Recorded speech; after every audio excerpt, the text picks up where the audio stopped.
दोस्तों, खेसारी लाल यादव ने फिर शतक मारते हुए नजर आ गए। जी हाँ दोस्तों, इसी पे बात करते हैं। इससे पहले नमस्कार, आप देख रहे हैं आरआरपी साथी। आरआरपी साथी पर पहला बार आए हैं तो चैनल को सब्सक्राइब कर लीजिए, क्योंकि खेसारी लाल से जुड़ी हुई या भोजपुरी से जुड़ी हुई जानकारी सबसे पहले हम आपके बीच लाते हैं। तो चैनल को सब्सक्राइब कर लीजिए। आप लोगों से रिक्वेस्ट है, आप लोगों को बता दे पागल बनीबे कारे पतर की। जी हाँ दोस्तों, गाना खेसारी लाल का था दबंग फिल्म का, पागल बनीबे कारे पतर की। वही गाना शतक मारते हुए नजर आ गया यूट्यूब चैनल पे।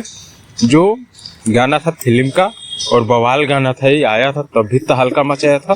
तहलका मचाते हुए ये गाना हिंदी फिल्म में भी थोड़ा सा यूज किया गया था, क्योंकि कंपनी का कॉपीराइट था, उसी कंपनी का हिंदी फिल्म था, तो हिंदी फिल्म में भी इस गाने को यूज किया गया था। एक खेसारी लाल का दबंग मूवी, जी हाँ दोस्तों, दबंग मूवी फिल्म का गाना था और खेसारी लाल और काजल राघवन जी का जोड़ी था इसमें। एक कमाल का गाना, 500 मिलियन वाला क्लब में ये भी शामिल हो गया, यानी 500 मिलियन प्लस हो गया ये गाना।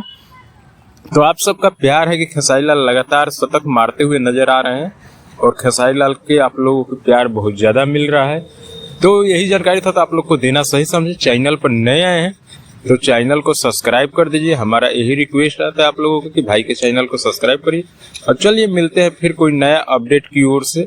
जब तक के लिए आप लोगों को वीडियो देखने के लिए थैंक यू। फिर मिलते हैं आगे वीडियो में।